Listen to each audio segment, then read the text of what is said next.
G'day everyone, welcome back to another Fantasy and SuperCoach review video on the channel. We're going to be going over my teams for round 21. What a crazy weekend of football it was, eh? Some pretty nuts results. And as for the Fantasy and SuperCoach theme of things, we did have the very first week of finals, I'm pretty sure, in all the leagues. So hopefully you lot went well overall, rank-wise, and also in those finals games. I know I won a few elimination finals, which you'll love to see. We'll start off with Fantasy as always, and I felt we had a pretty solid week. We got a 23-66, and we continued to slightly move up the ranks. We moved up about 600 spots or so, but I won an elim final, so I'm happy with that in one of my leagues. And I'll take this, a very nice captain score. Headline with Tristan Xerri, 150. He's been unbelievable pretty much all year long. Such a consistent ruckman. Surely he's up there for All-Australian contention. Don't know if he goes past Gawn, but no, he's been crazy good. And then, yeah, with 𝐕𝐶 Flanders, that was no good. For the trades this week, we traded in 𝘬𝐶𝐰𝗶𝗶, and out goes Clayton Oliver. Joel Frazier out for Bennett's. We traded in Bennett's just because Hawthorn play last few rounds, a few Sunday games, so he's a pretty easy loop to go with Philippou, Manor, and also Dowling. And yeah, he was good, 96, getting some good midfield minutes for the Saints, came back from injury. But yeah, going through the team, it was a pretty solid round. We didn't really have many poor scores. Like, everybody owns Flanders and Heaney, but the, I guess, 𝐸𝐸𝐿𝐿 went okay. 𝐸𝐿𝐴 was alright, Rivers turned up. Yeah, not really any bad scores. It wasn't outstanding, but a pretty solid round. But yeah, I think Xerri as a captain did help. Yeah, 𝐷𝐿𝐴 92, yeah, looked pretty solid. Didn't watch this game, too busy watching the Swans get belted by 112 points instead. But yeah, watching some of the replay and a bit of the highlights, yeah, looks good. He's been, yeah, playing well the last few weeks, 𝐷𝐿𝐴, so yeah, he just keeps on punching away and putting out good scores. Nothing insane, but yeah, he's been pretty efficient with it as of late. 𝐓𝐡𝐿 with a 100, yeah, pretty solid, but it was more of LDU, I felt, in that midfield for North Melbourne's win. But still, excellent game, 𝐓𝐡𝐿. He was nowhere to be seen early on, but got into the game, still had, what, 30 touches in the end? Yeah, not 29. Yeah, he's a quality player. Martin started off a little bit slow, got there in the end. Would have liked a little bit higher than an 86. Tom Stewart's been class since I brought him in, 107. Yeah, his role's brilliant for the Cats especially. Gets a few of those contest possessions and able to win the ball in and under, and he can also float behind the ball and take some intercept marks. Rivers was good, even though it was a disappointing loss for Melbourne. Turned up, so content with that, with a 101. Hayden Young with a 106, so that's just the usual Hayden Young score, really. Anywhere between 90 and 110 he always seems to get for the most part of this year. But yeah, kicked 2 goals, probably one of the better Freo players on their loss. And geez, you got to feel for the Dockers. What about that for a choke, going down to the Dons? But credit to Essendon, of course. For the midfield, Goulden got a lot of it, but not really impactful with his disposal, but still a ton. Merritt's much better game from him with a 118. How about that for that last centre bounce? How good was he? Just knew where he was going to go from that Draper tap. Gave the hands to Durham. Yeah, they kicked the winner off that. Dawson with a 104. He was spending like half the final quarter on the bench though. Apparently he dislocated something. It wasn't ideal, but no, he was pretty good. Took some nice intercept marks around the ground and yeah, really used his overhead marking ability to advantage in that game. Steele's been good form, if we're talking about it from a fantasy point of view. He's put up a couple of tons now. Yeah, look at this. Last 5 round average is actually excellent. 114. We'll definitely take that. We've kept it all year. Tom Green got an 84, but was brilliant, especially in the final quarter. Kicked the winner. How about that? Special left foot snap. Connor Rosie with a 126. Just, yeah, everybody scored well pretty much against the Swans on Saturday night. And, yeah, as per usual, very hard to tackle. Got plenty of touches. Caleb Strong just with a 92. And, yeah, he's been a very underwhelming trade. We could have brought in someone like an Adam Treloar or something. But, yeah, just going Sarong after his bye is not good. 96 average.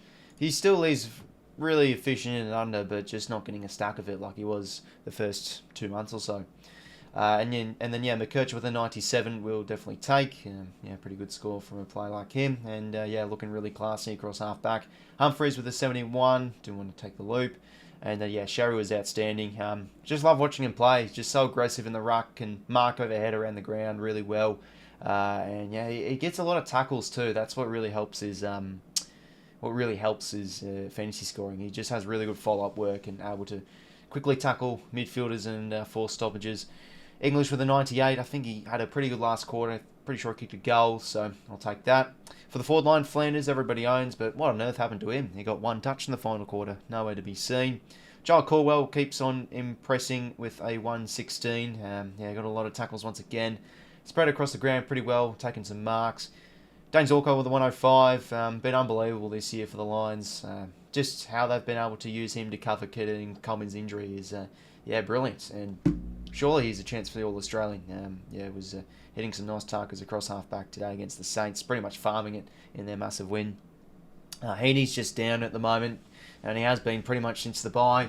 I saw post-game he actually had a bit of icing on his foot, so yeah, he obviously is carrying something. It just isn't looking as impactful and as free-flowing as he was at the start of the season. So yeah, he's fallen off a little bit, Heaney, but we'll just keep on owning him right till the end. I'll just say, pretty much. Dylan Moore with an 88. Yeah, happy with that from a player like him, given his role. Yeah, was pushing up the ground for some marks, was getting involved up the ground, which we always like to see. And then, yeah, 𝐓𝐴𝐵 I liked too. Able to win a bit of clearance. Yeah, midfield minutes, the role looks pretty schmick, and yeah, had a goal to celebrate too with his 96. And yeah, we decided to loop mana. Didn't want to take it, so we fielded with 𝐓𝐴𝐵, and yeah, Dowling just the 46. So yeah, overall, pretty good round, I'd say, for fantasy. We'll move on now to round 22 and see what my early trade thoughts are. Now, the beauty is we had 400, yeah, roughly 400k carrying into this week. So what we can do is we can trade out Logan Evans, get in Jack Sinclair, and for now I'm probably just going to go Humphreys to 𝐼𝐻𝐸 just because we need a defender mid to move around, because we're going to use 𝐸𝐸𝐿 as a D7M9 loop. So yeah, we'll just see what the fixtures are later in the week. And then, yeah, we'll adjust accordingly. But, yeah, we'll have 𝐸𝐸𝐿 as just a spare body on field if there's a loop opportunity or a bad matchup we could loop, and etc. Yeah, I don't think Schoenmaker's getting the game for us here, you don't think. Another option is we can go Humphreys up to Peatling. So we can go Evans to Sinclair, Humphreys to Peatling, and we could have another spare, good-looking player in the forward line. But Josh Kelly and 𝐚𝐭𝐞𝐬 are going to come back pretty soon, so don't know. I worry a bit about Peatling scoring because of that. But yeah, pretty good round, I'd say, from fantasy. Let's now move across to SuperCoach. And now across to how I went for round 21 in SuperCoach. It was another disappointing week. We are free falling down the ranks, which you hate to see. We were sitting, I think, roughly around the top 300, but we just keep on going down week after week. And what is hurting us, as you can see by the title, is just not nailing these captain selections. Last week I didn't get 𝐓𝐡𝐿. This week didn't get BONT. Dear me, let's have a look at the team, shall we? 24-27, and we're roughly around 800th now. Hopefully we can just hold in and stay in the top 1k for the remainder of the year. That would be pretty sweet. But we VC'd Flanders, and he had one touch in the final quarter. Was considering the BONT, but I just felt, does he cop a bit of attention from Neil Bullen? So I was a bit sceptical, and you just got to remember it's BONT. He's a superstar. Just a shame, though, because I put the C on him last week, and he only gave me a 105. Yeah, how ironic's that? Last week 𝐓𝐡𝐿 goes 160. This week he only goes 105, so that's what I got from 𝐓𝐡𝐿 this week. But he was still pretty solid. It was just more of really the LDU show with Harry 𝐓𝐡𝐿. So yeah, captaincy let us down a little bit. But apart from that, oh yeah, Will Day and Jackson, those were definitely our negatives for this week. You can't be having a player like Will Day get a 53. He's like less than 1% owned, I'm pretty sure, in the top 1%. So you need him firing. Got tagged a bit by Bedford, which sucked. Yeah, just a big shame. So, oh yeah, by the way, we looped Colby McKercher on, so I was happy with that. Take the 103. We'll bench Dawson because I'm a bit sceptical on how he'll go in Geelong. Get to 98, which is good, but in the end, I really should have benched Will Day. So, if I went with the BONT instead, I'd have about 2,500 plus 40 points I lost on benching Dawson instead of Day. This could have easily been a 25-50, and we probably would have held ranks. So, yeah, that's unfortunate. A few decisions didn't go my way, but that's how the game works pretty much. But yeah, 𝐓𝐡𝐿 was still pretty quality. He was quite early on though, so that probably hurt his scoring a bit. But no, he was still pretty efficient by foot, pretty impactful, but just didn't get a stack of it. More of LDU really, controlling the game. McGovern, oh my goodness, how good was he in the final quarter? He got like a 70-point final term. He turned back the clock. This was like 2018 grand final McGovern version we were seeing. Intercept marks galore, mopping up in the back half. Yeah, he was quality. Jordan Clark, well, what on earth did he do the last 5 minutes? He just completely forgot how to play footy efficiently. He did some questionable hand passes and some odd stuff, but good thing scaling didn't stuff him over, so I'll definitely take a 111. But I still cringe a bit when I watch GWS games and see Lachie Whitfield get 150s left, right and centre. Oh dear. That's a big sliding doors moment I failed. Should have gotten in Whitfield for 90k cheaper. He's been bossing it for the Giants as of late, but Clark's still been good. Luke Ryan, first time in a while since he's gotten a big score. I think that's, quite a while since he's gotten a 120 plus. We'll take it. Houston, 2 goals in the final quarter, which helped him get to a ton, so we'll take that. I was sort of cheering on a little bit, actually, even though I'm a Sydney supporter. For 𝐓𝐡𝐞, it was pretty efficient. I still love how he likes to take a game on, so a few of his kicks don't really work, don't really pay off. Sometimes they're a bit of a turnover, but yeah, he just racks up the kick-ins. Pretty fortunate that the Tigers kicked a lot of points, so he's able to get a lot of stats off it. So yeah, we'll talk him as a loop. BONT went off. He was. I think he turned up like not even halfway through the second quarter. What a player he is, eh? But yeah, I think the last month it's been more of like Treloar and Liberatore and Richards. It's been more of a balanced midfield contribution, but yeah, it was just all the BONT show really. On Friday night, but Treloar was amazing too. But yeah, the Dogs are just in superb form. Zach Butters took the piss on Saturday night. Just his ground level stuff was sublime. Impact for the ball was great. Disposal was quality. 132 had the ball on a string. Nick Dackles with the 101, so another ton from him. Content with that. Strong tonned up at least, so yeah, he was pretty efficient with the contested stuff, but. Yeah, I think a few of those starts for the Dockers overall were a bit of a letdown in terms of the result, though. Just a poor fourth quarter from the Dockers. Zach Merritt was good from the skipper, pretty neat by foot, and yeah, happy with a 116. Tom Green, well, thank you for him kicking that winner. He got a lot of scaling points. He got 119 in the end, and got a few important contest possessions late. So yeah, really happy with that from Tommy Green. And yeah, Will Day was a big letdown, as we said before. Just tagged out of the game a bit by Bedford and just couldn't get involved. I love watching him play, Will Day, probably his accumulation is as negative. So if he's not getting at least 20 touches, he's gonna pull out stinkers like this. So that's a shame, but is what it is. Sam Walsh with the 108. I saw he was on about 60 at three-quarter time whilst snoring and crying my eyes out, bawling my eyes out whilst I was watching the Swannies game. But it looks like he had a good final quarter, and watching that final quarter on the replay seemed to get involved a bit more. Dawson with the 98. So yeah, we wish we obviously benched Will Day instead of him. But Dawson was still pretty good, but shame he spent half the time on the bench in the final quarter. Half the final quarter on the bench with some injury worry, he was still able to take some good intercept marks. Clay Hall finally debuted. I was so chuffed when I saw the news midweek. I'm like, finally, I've had this guy on my bench all year long, and he's finally debuted and looked okay. He came on as a sub, and from I'd say 6 touches or 7 touches, he got a 35. So can he retain his spot in the 22? And I don't know, it's just good to see him out there and finally scoring from a side.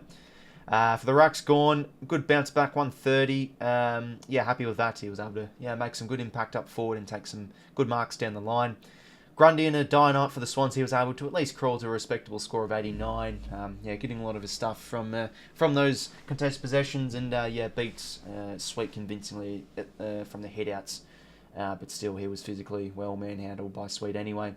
For the forward line, Flanders 91, got 1 touch in the final quarter, so there you go. He could have easily gotten a 120 plus if he was going to get involved. Zorko with a 96, having an unbelievable season. Caldwell, good stuff with the contested, pretty good in the contested stuff again, Caldwell, and was able to spread across the ground and take some important marks. Dylan Moore, always happy with a 90 plus given his role. Heaney, 75. Been a letdown ever since the bye, really. Just... I wouldn't mind another rest for Heaney, but he's just looking pretty puffed out. That thing could be carrying something, I don't know. And Luke Jackson, what a disappointment he was. Apart from the last 2 minutes in the second half where he was involved in that attacking chain and then he kicked the goal after the siren, he didn't really touch the ball at all. So he was a disappointment and so annoying. Like, this guy was a forced in because bloody Rankin got suspended. So I really shouldn't be owning him. But it is what it is. And that's just how the game works sometimes. Life's not fair. AFL's not fair. And Dowling just with the 44, so we weren't going to take that. And we couldn't anyway because Dawson already played prior to Dowling. So, that's what the team looked like for round 21, 24, 27. Let's have a quick look at the leagues before we end things up. So, I'm now 6th in my overall league. What a downfall it's been. It's like the Swans. Deary me, SuperCoach is just not not been so great as of late. Mitch is leading my league. Let's have a look at his team. He's 379th overall, so I'm pretty sure he went down the ranks a little bit. I'm pretty sure it was a little bit higher when we did see last week, but he copped an Evans 41. That's a shame. I'm assuming he's run out of trade, so Ridley injured again. That's that is a rough one. At least he took BONT VC, so that was huge. No BONT VC, no party. That was the theme of this week. LDU went massive. Pretty solid midfield. Look at that. All tonned up. Gordon English all tonned up too. Kerno, geez, he had a rough night. First time, and yeah, the streak's done. He's finally had a game where he's kicked no goals. So unfortunately, that streak is over. And yeah, pretty solid contributors for his team. So I'll definitely take a 20... What was it in the end? Oh no, sorry. He's my 2505, but he's coming first in my SuperCoach League. 𝐓𝐡𝐞 𝐎𝐥𝐝 Mitchell, he got a 26.64, huge score. VC BONT, tons all in the back line, tons all in the midfield. Nope, Steele and Dawson just let him down, but still some pretty solid scores. Marshall, Gawn, big scores too. Keys had a pretty productive game, 109. Yeah, that's good though. He's got some good cover in the forward line with Keys and 𝐓𝐿𝐴, so he can swap between the other. Simpkin was got going a little bit more in the second half. Pretty solid stuff from 𝐓𝐡𝐞 𝐎𝐥𝐝. Let's now have a look at my fantasy leagues before we finish things up. 𝐬𝐿𝐴 moved up the ranks a little bit, but is out of hack contention. It was a shame. All those weeks ago, he was sitting in the top 100, but let's have a look at his score. He got a 24.35, so yeah, pretty big score. Top 5,000 for round 21 rankings. Captain Whitfield, always a pretty safe option. Shame I don't own him. He was about 780k after the bye, and I decided to go with Tom Green instead. Geez, that would have been one of the trade-ins of the season for me if I just went with Whitfield. But yeah, 137 with that captain score. Treloar's been unbelievable. BONT, big. Yeah, look at that midfield. Some massive scores there. Walsh 130, Merritt 118, Sherry, I'm pretty sure it is. That's how it's pronounced with a 150. 𝐸𝐿𝐴 105, Moore 88, Caldwell, yeah, pretty similar forward line. Tracy kicked a few goals.